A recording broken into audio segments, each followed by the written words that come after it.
जय हिंद दोस्तों, मेरा नाम है रोहित और आप देख रहे हैं स्टडी क्यों नहीं। दोस्तों आज हम लोग मिसलेनियस पार्ट फर्स्ट करने वाले हैं। जैसा कि मैंने आपको बोला था, जब बायोलॉजी हम लोग टोटली कंप्लीट कर लेंगे तो मिसलेनियस पोर्शन लेके आऊँगा।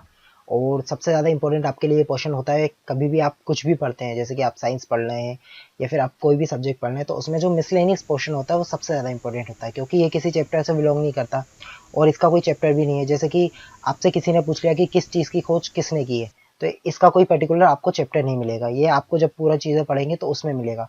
तो यही होता है मिसलेनियस, जिसको हम लोग हिंदी में विविध बोलते हैं। तो दोस्तों जो विविध है उसके कुछ पार्ट्स में लेके आया हूँ और आपके लिए सबसे ज़्यादा इंपॉर्टेंट है, क्योंकि आपने नोटिस किया होगा अगर साइंस के 30 नंबर के क्वेश्चन आते हैं तो उसमें से 20 नंबर का सिर्फ मिसलेनियस पोर्शन होता है। और आज ये आप घर पे जाके ये चीज़ आप खुद देख सकते हैं। आपके पास अगर कोई पुराना पेपर है तो आप उसको मैच करके देख लीजिएगा कि कितनी बात ये सही है कि नहीं है। तो दोस्तों यहाँ पे विलंब ना करते हुए शुरू करते हैं, और इसके बाद जब ये मिसलेनियस पोर्शन भी खत्म हो जाएगा तो दोस्तों मैं बायोलॉजी के कुछ 900 क्वेश्चंस लेके आने वाला हूँ। तो वो 900 क्वेश्चंस भी आपको देखना है। तो शुरू करते हैं। सबसे पहले दोस्तों, अगर आपने मेरे चैनल को सब्सक्राइब नहीं किया है तो सब्सक्राइब कीजिए, लाइक कीजिए और शेयर कीजिए। तो यहाँ पे दिया गया है एग्रोएस्ट्रोलॉजी किसे कहते हैं। तो दोस्तों एग्रोएस्ट्रोलॉजी में हम लोग घासों का अध्ययन करते हैं। अगले की बात करें दोस्तों, एल्गोलॉजी।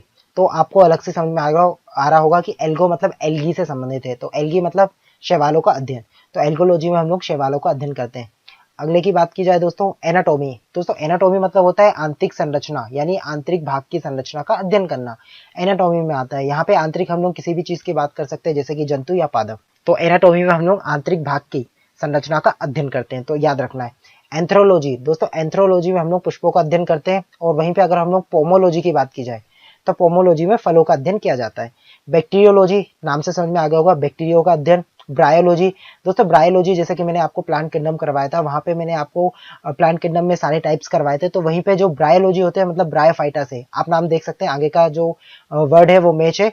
तो ब्रायोफाइटा का अध्ययन ब्रायोलॉजी में किया जाता है। अगला है दोस्तों साइटोलॉजी। सबसे ज्यादा पूछे जाने वाला अगर कोई सा क्वेश्चन है तो वो ये है कि कोशिका के अध्ययन को क्या कहते हैं। तो आपको लिखना है वहां पे कि साइटोलॉजी में हम लोग कोशिका का अध्ययन करते हैं, या फिर आपको टिक लगाना है। दोस्तों अगला है कि डेंड्रोकोनोलॉजी। तो डेंड्रोकोनोलॉजी में हम लोग वृक्षों की आयु का अध्ययन करते हैं। और वहीं पे दोस्तों अगर बात की जाए डेंड्रोलॉजी, तो डेंड्रोलॉजी में हम लोग वृक्ष झाड़ियों के अध्ययन करते हैं। आप दोस्तों डेंटिकल से आप लगा सकते हैं अनुमान, डेंटिकल्स मतलब शाखाएं, तो वैसे ही आप लगा सकते हैं कि वृक्ष झाड़ियों का अध्ययन होगा। अगली बात की जाए इकोलॉजी, तो इकोलॉजी में पौधों का वातावरण के संबंध में अध्ययन किया जाता है। इकोनॉमी में हम लोग दोस्तों ऐसी चीज का, इकोनॉमी आप नाम से समझ रहे होंगे, लेकिन यहाँ पे हम लोग वनस्पति चीजों की बात कर रहे हैं। तो यहाँ पे जो हमें इकोनॉमी देखना होगा वो वनस्पति के ऊपर देखना होगा। तो ऐसी बोटनिक या फिर ऐसी वनस्पति जिनका आर्थिक महत्व है और उनका हम लोग अध्ययन करते हैं, तो वो सब इकोनॉमी में आ जाता है। तो आपको याद रखना है इकोनॉमिक में क्या आ जाता है, बोटनी, आर्थिक महत्व के पौधों का अध्ययन। एम्ब्रियोलॉजी की बात की जाए तो एम्ब्रियोलॉजी क्या होता है दोस्तों, जब युग्मकों का निर्माण होता है या फिर निषेचन या भ्रूण का परिवर्धन होता है, तो उसके अध्ययन को हम लोग एम्ब्रियोलॉजी कहते हैं। इवोल्यूशन। दोस्तों इवोल्यूशन होता है विकास। विकास, जैसे कि हम लोग, हमारे जो पहले पूर्वज थे वो चिंपैंजी या बंदर थे, उससे हम लोग मानव बने, तो वो एक विकास हो गया। तो यहाँ पे जो इवोल्यूशन होता है उसमें हम लोग सजीवों का विकास का जो क्रमबद्ध अध्ययन करते हैं। तो आपको ये भी याद रखना है। एक्सोबायोलॉजी। दोस्तों एक्सो मतलब बाहर और बायोलॉजी मतलब जीव विज्ञान, तो मतलब बाहर के दुनिया में या फिर बाहर के ग्रहों पे जीवन की खोज या फिर जीवन की उपस्थिति का अध्ययन, ये कहलाता है एक्सोबायोलॉजी। आपको बस थोड़ा सा क्लू पकड़ना है, बाकी आप ऑटोमेटिक इसको कर लेंगे। फ्लोरिकल्चर, आपको नाम से समझ में आ गया, फ्लोरी मतलब फ्लोवर से रिलेटिव है। तो फ्लोरिकल्चर में हम लोग दोस्तों सजावटी पुष्पों के जो संवर्धन है उसका अध्ययन करते हैं। अगला बात की जाए फॉरेस्ट्री, वनों का अध्ययन। तो फॉरेस्ट्री आपको नाम से समझ में आ गया, फॉरेस्ट यहाँ पे आ रहा है, फॉरेस्ट मतलब वन, तो वनों का अध्ययन। जेनेटिक इंजीनियरिंग, आपको पता है जो जेनेटिक इंजीनियरिंग मतलब हमारे जो जेनेटिक कोड होते हैं, डीएनए आरएनए होता है, या फिर जो हमारे जीन्स होते हैं उनको कृत्रिम निर्माण करना और उनका स्थानांतरण करना। जैसे कि आपको पता है कि हम लोग आजकल जेनेटिक इंजीनियरिंग के थ्रू नए नए पौधे जो कि जो काफी ज्यादा जीवाणु एवं विषाणु से जो रोग होते हैं उनसे मुक्त होते हैं, उनका निर्माण किया जा रहा है। तो जेनेटिक इंजीनियरिंग में हम लोग कृत्रिम जीन का निर्माण एवं स्थानांतरण का अध्ययन करते हैं। अगली बात की जाए जेनेटिक्स, तो आपको पता है जो जेनेटिक्स होता है वो हमारी आनुवांशिक जो विभिन्नताएं होती है या फिर हमारी आनुवांशिकता होती है उसका अध्ययन होता है। तो आपको ये सब, आप बस नाम पढ़ के इनको आंसर दे सकते हैं, क्योंकि आपको आधे से ज्यादा क्लू मिल जाता है। और दोस्तों अगला है हिस्टोलॉजी। तो हिस्टोलॉजी, जैसा कि मैंने बताया, हिस्टोलॉजी में ऊतकों का अध्ययन किया जाता है। दोस्तों आपको दो नाम अच्छे से याद रखना, पहला हो जाता है साइटोलॉजी जिसमें हम लोग कोशिका का अध्ययन करते हैं, दूसरा होता है हिस्टोलॉजी जिसमें हम लोग ऊतकों का अध्ययन करते हैं। तो क्योंकि ये दोनों सबसे ज्यादा पूछे जाने वाले एमसीक्यूज में से एक है। अगला हो जाता है लाइकेनोलॉजी। तो लाइकेनोलॉजी, लाइकेन का नाम आ रहा है मतलब लाइकेनों का अध्ययन। निम्नोलॉजी, दोस्तों ये आपको याद करना पड़ेगा, लिम्नोलॉजी। तो दोस्तों लिम्नोलॉजी में हम लोग झीलों या फिर जो अलवणीय जल पादप होते हैं उनका अध्ययन करते हैं। माइक्रोबायोलॉजी, आपको नाम से समझ रहा होगा, माइक्रो मतलब सूक्ष्म, तो सूक्ष्म जीवों का अध्ययन। बायोलॉजी मतलब जीव जंतु या फिर जंतु विज्ञान होता है, तो माइक्रोबायोलॉजी सूक्ष्म जंतु या जीवों का अध्ययन। माइकोलॉजी, दोस्तों माइकोलॉजी में हम लोग कवक या फिर जो फफूंद होते हैं उनका अध्ययन करते हैं।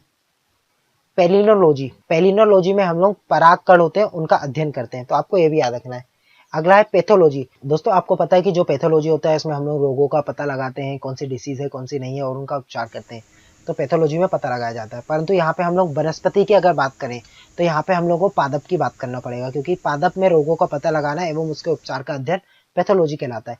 वहीं पे अगर हम लोग बात करें फार्मेकोलॉजी, तो फार्मेकोलॉजी जैसे कि आपको फार्मेसी पता होगा, तो फार्मेसी में क्या होता है, औषधि का निर्माण, औषधि के बारे में जानना या फिर औषधि का अध्ययन करना। परंतु यहाँ पे हम लोग जो जितने भी विज्ञान की शाखा की बात कर रहे हैं या फिर बायोलॉजी की हम लोग जितने भी शाखा की बात कर रहे हैं वह हम लोग वनस्पति शाखा की बात कर रहे हैं, तो यहाँ पे जितने भी चीजें होंगी वो वनस्पति से रिलेटिव होगी। अगर हम लोग यहाँ पे बायो की, अगर हम लोग जंतु विज्ञान की शाखा की बात करते तो जंतु विज्ञान में दोस्तों यहाँ पे हम लोग पूरी जो भी चीज करते हैं वो ह्यूमन या फिर जंतु के ऊपर करते हैं, परंतु यहाँ पे हम लोग पादप ले रहे हैं। दोस्तों पोमोलॉजी, जैसा कि मैंने अभी थोड़ी देर पहले बताया, फलों का अध्ययन।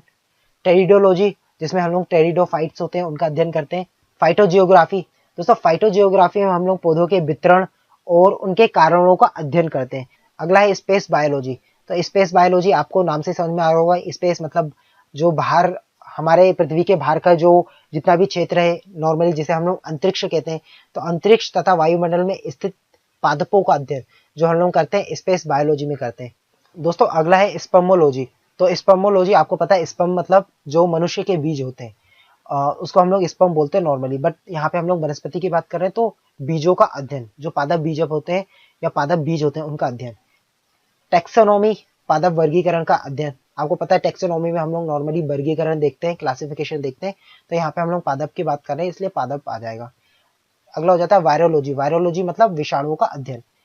हॉर्टिकल्चर, तो हॉर्टिकल्चर में हम लोग दोस्तों फल सब्जियां, उद्यान या फिर कृत्रिम रूप से जो हम लोग खेत होते हैं उन सबका हॉर्टिकल्चर में अध्ययन करते हैं। तो आई होप आपको समझ में आ गया होगा। तो दोस्तों यहाँ पे जो मिसलेनियस का पहला पार्ट था वो समाप्त हुआ। अगर आपको वीडियो अच्छी लगी तो मेरे चैनल को लाइक कीजिए, सब्सक्राइब कीजिए, शेयर कीजिए। मिलते हैं नेक्स्ट वीडियो में दोस्तों। मिसलेनियस पोर्शन सबसे ज्यादा इंपॉर्टेंट है, देखना ना भूलिएगा। जय हिंद।